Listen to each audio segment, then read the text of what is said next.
আসসালামু আলাইকুম রহমতুল্লাহি বারাকাতুহু। ফ্রেন্ডস, কেমন আছেন সবাই? আশা করি ভালো আছেন। আমি সালমান আছি আপনাদের সাথে। ইলেকট্রনিক্স নিউজ চ্যানেলে আপনাকে স্বাগতম। আজকে চলে আসলাম সিআরটি টেলিভিশনের একটা মাদারবোর্ড সার্কিট নিয়ে। আহ, আমি সিআরটি এলসিডি এলইডি সকল প্রকারের টিউটোরিয়ালস আমার চ্যানেলে সারি। আশা করি আপনারা অনেকে দেখছেন বা অনেকে দেখতেছেন। আশা করি আমার এই ভিডিওগুলো দেখবেন, শিখবেন, আর এই দেখতে শিখতে ভালো লাগতে লাগতে ভালো লাগা ভালোবাসা হয়ে যাবে ইনশাল্লাহ। তো কথা না বাড়িয়ে চলুন আমি আজকের ভিডিওটা শুরু করি।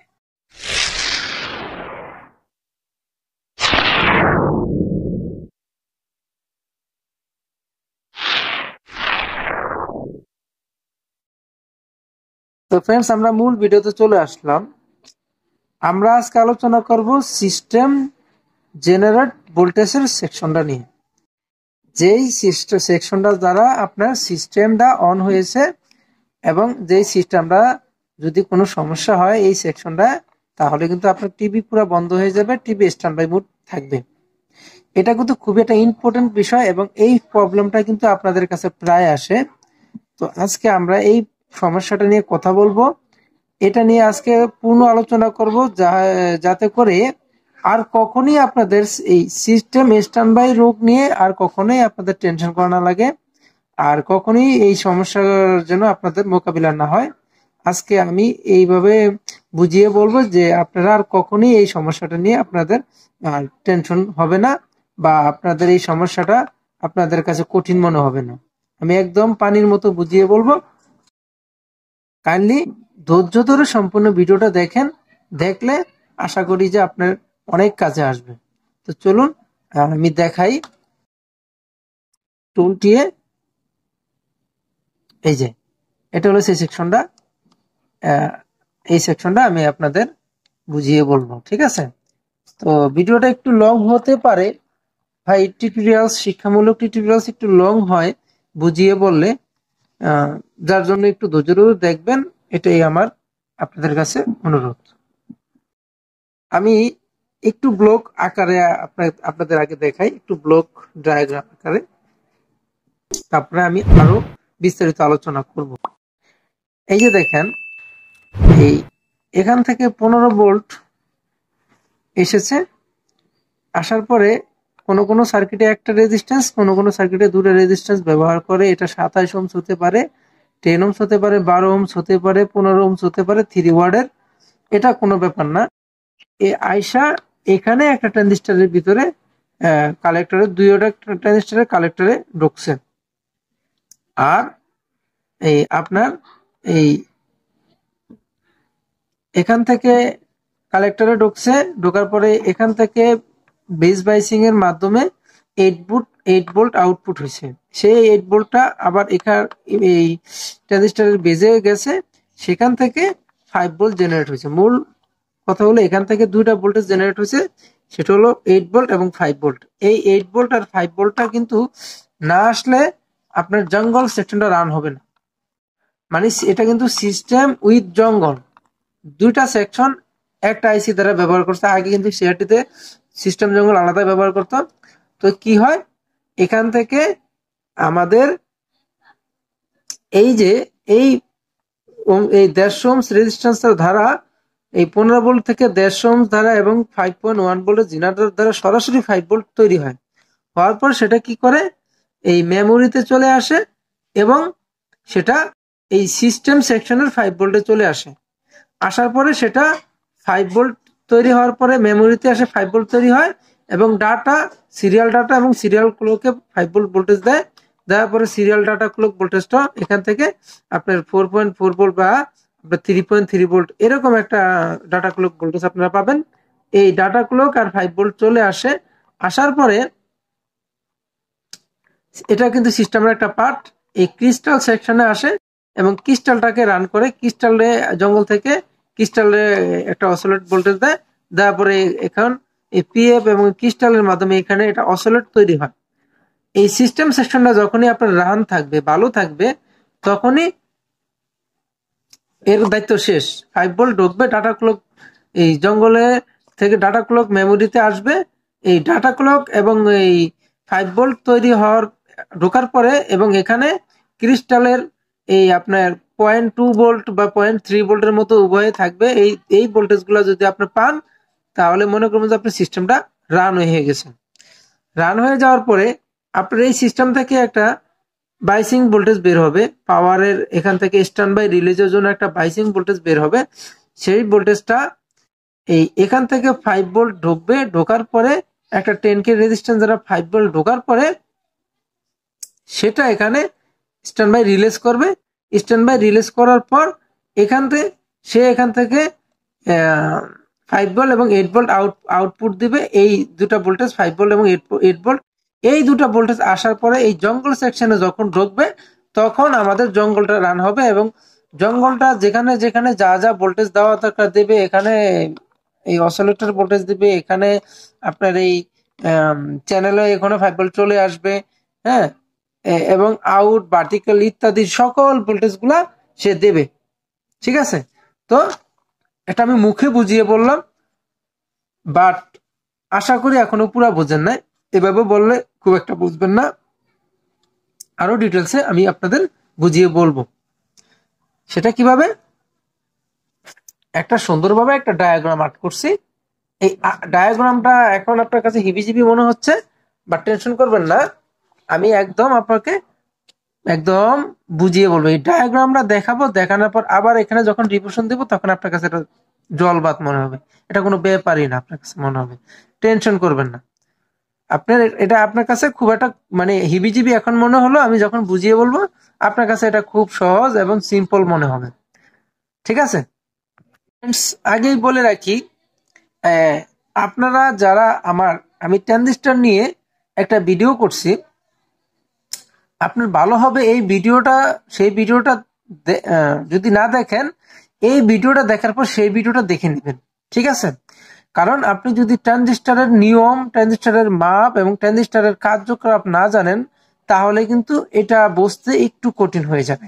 ঠিক আছে, তো আমি ট্রানজিস্টর সম্বন্ধে আমার চ্যানেলে অলরেডি একটা ভিডিও আছে। আমি ট্রানজিস্টরের কাজ, মান এবং কিভাবে মাপবেন এভরিথিংস আমি বুঝিয়ে দিছি। আপনারা কাইন্ডলি এই ভিডিওটা দেখার পর ট্রানজিস্টরের সেই ভিডিওটা দেখবেন। ঠিক আছে, আসলে ফ্রেন্ডস এখানে দেখেন এই যে দুইটা কয়েল আমি আর্ট করছি, বাট এই দুইটা কয়েল আমি কাজের ক্ষেত্রে আর্ট করার ক্ষেত্রে আমি দুই জায়গায় আর্ট করছি, কিন্তু আসলে দুইটা কিন্তু একই চপার থেকে, এই চপার থেকে দুইটা ভোল্টেজ আমি আলাদা আলাদা চপার আর্ট করে দেখাইছি। বাট টেনশন বা বিব্রত হওয়ার কিছু নেই। এই 15 ভোল্ট আর 25 ভোল্ট, এই 15 ভোল্ট আর 25 ভোল্ট মানে একই চপার থেকে বের হয়েছে, এই আর কি। আমি একটু আলাদা করে দেখালাম, বাট আপনারা ভাববেন না যে দুইটা কয়েল, দুইটা একটাই কয়েল। ঠিক আছে ফ্রেন্ডস, সবার আগে দেখেন এখানে দুটো ট্রানজিস্টর, এখান থেকে শুরু হবে আমাদের মূল রহস্য। এই দুটো ট্রানজিস্টর কি করছে, এই দুটো ট্রানজিস্টর এই যে 8 ভোল্ট এবং 5 ভোল্ট আউটপুট দিছে। কিভাবে দিছে, এই দুটো ট্রানজিস্টর হলো আপনার এনপিএন ট্রানজিস্টর। ওকে, এই দুটো ট্রানজিস্টর হলো এনপিএন ট্রানজিস্টর। হ্যাঁ, এটা হতে পারে আপনার এই 2383, ঠিক আছে, কিংবা কোনো মিডল বেজের ট্রানজিস্টর, সেটা যেই গ্রুপের ট্রানজিস্টর হোক না কেন, বাট এটা একটা কি এনপিএন ট্রানজিস্টর। তবে এখানে বেশিরভাগই ক্ষেত্রে এখানে ট্রানজিস্টর গুলো থাকে আপনার, আমি দেখাচ্ছি লিখে, যেমন থাকে আপনার এই 2383, ঠিক আছে, D2383 থাকে। আবার মিডল বেজেরও ট্রানজিস্টর এখানে থাকতে পারে। তো এটা যেমনই ট্রানজিস্টর থাকুক না কেন, মিডল বেজ হোক সাইড বেজ হোক সেটা কোনো বিষয় না, বাট এখানে এনপিএন ট্রানজিস্টর থাকে। ঠিক আছে, এই ট্রানজিস্টরের কাজটা কিভাবে করলো, এই যে দেখেন আমাদের পাওয়ার থেকে 15 ভোল্ট আউটপুট হয়েছে। কিভাবে হয়েছে, এই যে 15 ওহমস দুটা রেজিস্ট্যান্স দ্বারা, 3 ওয়াটের দুটা 15 ওহমস রেজিস্ট্যান্স দ্বারা এই এনপিএন ট্রানজিস্টরের উভয় কালেক্টরে 15 ভোল্ট ঢুকছে। ঠিক আছে, ক্লিয়ার। এবং আমাদের ইমিটর থেকে আউটপুট হয়েছে, এই ইমিটর থেকে আউটপুট হয়েছে। কিন্তু এটা কিভাবে হইলো, জাস্ট ঢুকছে 15 ভোল্ট, এটুকু মনে রাখবেন, ঠিক আছে? তো ফ্রেন্ডস, আমরা তো এই দুই জায়গায় 15 ভোল্ট ঢুকিয়ে দিলাম। ঢুকিয়ে দেওয়ার পর আমাদের যে জঙ্গলটা আছে, আমাদের জঙ্গলে আমরা 5 ভোল্ট, 8 ভোল্ট এবং 5 ভোল্ট যদি না দেই, তাহলে আমাদের জঙ্গলটা স্টার্ট হবে না। তাহলে আমাদের কি করণীয়? আমরা দেখেন, এই যে এই ভার্টিক্যালের যে 25 ভোল্ট আছে, সেখান থেকে 3.3 কে একটা রেজিস্ট্যান্স দ্বারা আমরা এটার বেজে বাইসিং এ ভোল্টেজটা দিয়ে দিলাম, এই ট্রানজিস্টরটার, ঠিক আছে? এটার বেজে আমরা সেই 25 ভোল্টটা সাপ্লাই করে দিলাম। কিন্তু এই 3.3 কে দিয়ে আস্তে আস্তে সেটা 25 ভোল্টটা থাকে না, সেটা ভোল্টেজটা আরো কমে যায়, ঠিক আছে? এবং আমরা একটা জিনার ডায়োড ব্যবহার করলাম। এই যে দেখেন, 8.2 ভোল্টের একটা জিনার ডায়োড আমরা ব্যবহার করলাম। Z8.2 আমি লিখে দিলাম। এটা, এই জিনার ডায়োডের নেগেটিভটা হলো গ্রাউন্ড, পজিটিভটা আমরা এখানে দিলাম। দেওয়ার কারণে আমাদের এটা স্থায়ীভাবে এখান থেকে 25 ভোল্ট দিল, এই 3.3 কে দেওয়ার পরে ভোল্টেজ লো হয়ে, এখানে হয়তো লো হওয়ার পরে যদি আমরা জেনারেটর ছাড়ে দিই, আমরা 14-15 ভোল্ট পাবো। যখন আমরা এখানে 8.2 ভোল্টটা দিলাম, তখন আমাদের স্থায়ীভাবে বেজে 8.2 ভোল্ট চলে আসবে। যখনই আমাদের এই বেজে 8.2 ভোল্ট চলে আসলো, আর এখানে যখন আমরা 15 ভোল্ট দিলাম, বেজে 8.2 ভোল্ট যে ভোল্টেজটা দিছি, এই 15 ভোল্টেজ থেকে এই বেজের নির্দেশনা অনুসারে যেই ভোল্টেজটা দিছি, তো সেই পরিমাণে ভোল্টেজ আমাদের ইমিটারে চলে আসবে, ঠিক আছে? এখানে আমরা 8.2 দিছি, একটু কম আসবে, এখানে 8 ভোল্ট চলে আসবে। আর এই 8 ভোল্টটা কোথা থেকে পাবে, সোর্সটা কোথা থেকে পাবে, লিঙ্কটা সে কোথায়, উৎসটা কোথায় পাইলো? এই 15 ভোল্টের উৎসটা আমরা এই 15 ভোল্টটা তাকে দিলাম। সেই 15 ভোল্ট থেকে তার দরকারি মতো যতটুকু দরকার, আমাদের এখানে দরকার 8 ভোল্ট, আমরা বেজে 8 ভোল্ট দিলাম, 8.2 ভোল্ট দিলাম, আমাদের এখানে 8 ভোল্ট আউটপুট হয়ে গেল। ওকে, তখন এখানে 8.2 ভোল্ট আউটপুট হওয়ার পরে এই যে এখানে আউটপুট হয়ে গেল। এই যাওয়ার পথে আমরা এখান থেকে আবার 820 ওহমস হোক বা 560 ওহমস হোক, এই ইমিটরের যে আউটপুটের 8 ভোল্ট থেকে এই আবার এই ট্রানজিস্টরের বেজে আমরা তাকে ইনপুট করে দিলাম। এই 8 ভোল্টটা এই একটা রেজিস্ট্যান্স দ্বারা এখানে আমরা ইনপুট করে দিলাম। আর তারও কালেক্টরে কি 15, এই যে এখান থেকে আমরা এই 15 ওহমস দ্বারা আমরা এখানে 15 ভোল্ট ইনপুট করাইলাম, ঠিক আছে? এই যে আমি এখানে 15 ভোল্ট লিখে দিছি, উভয়েই 15 ভোল্ট ঢুকছে। সে যখন এখানে 8 ভোল্ট পাইলো, পাওয়ার পরে আমরা এখানে এই যে জেড, এটা কিন্তু 2 না, জেড 5.1 ভোল্টের একটা জিনার ডায়োড আমরা এখানে ইউজ করলাম। জিনার ডায়োডের ইউজ করার কারণে আমাদের স্থায়ীভাবে এখানে 5.1 ভোল্ট চলে আসলো। আসার কারণে আমাদের এখান থেকে কিন্তু কি হলো, 5 ভোল্ট আউটপুট হয়ে গেল।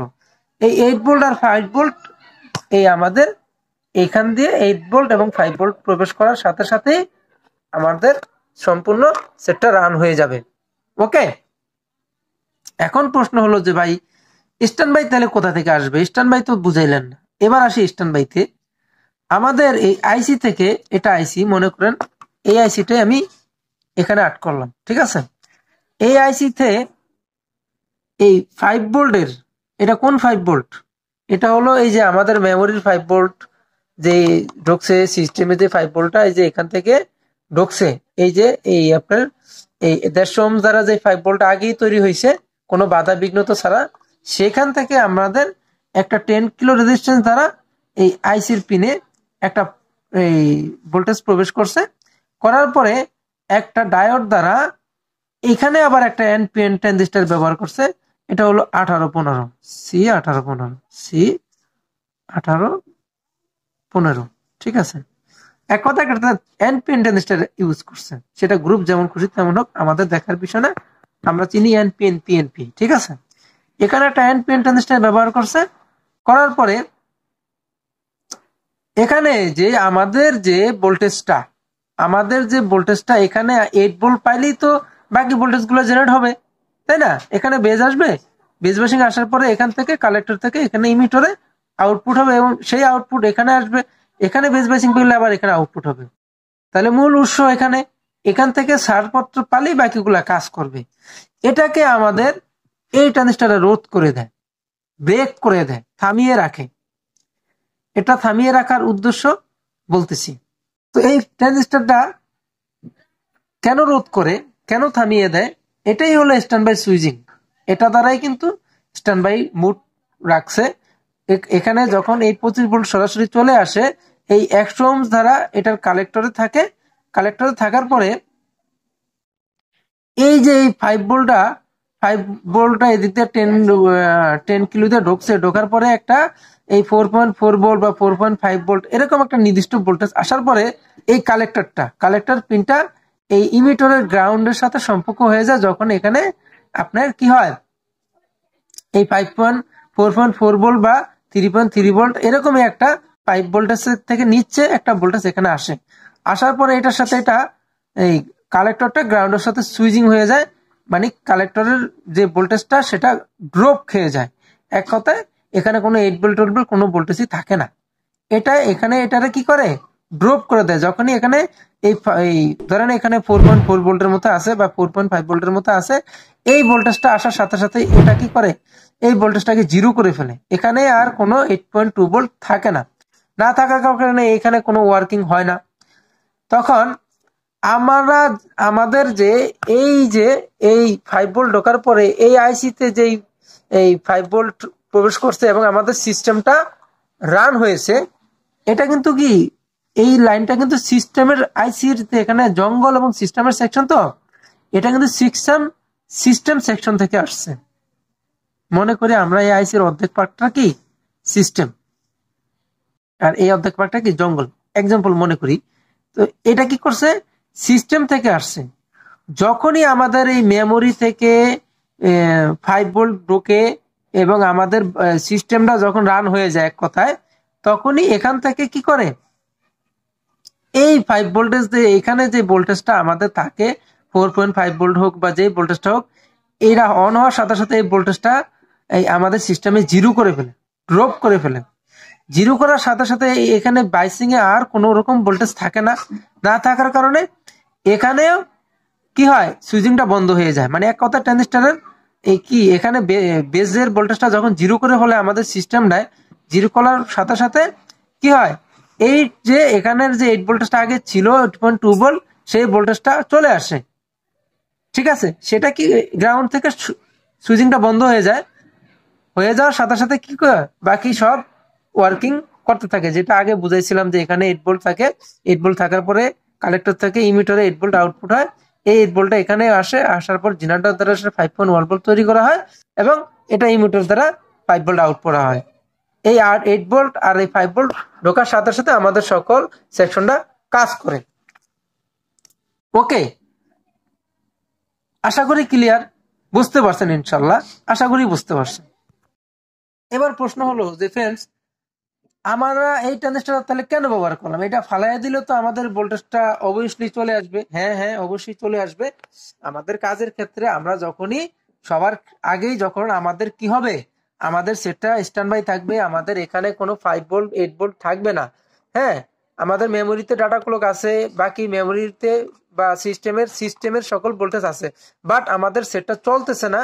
তখন আমরা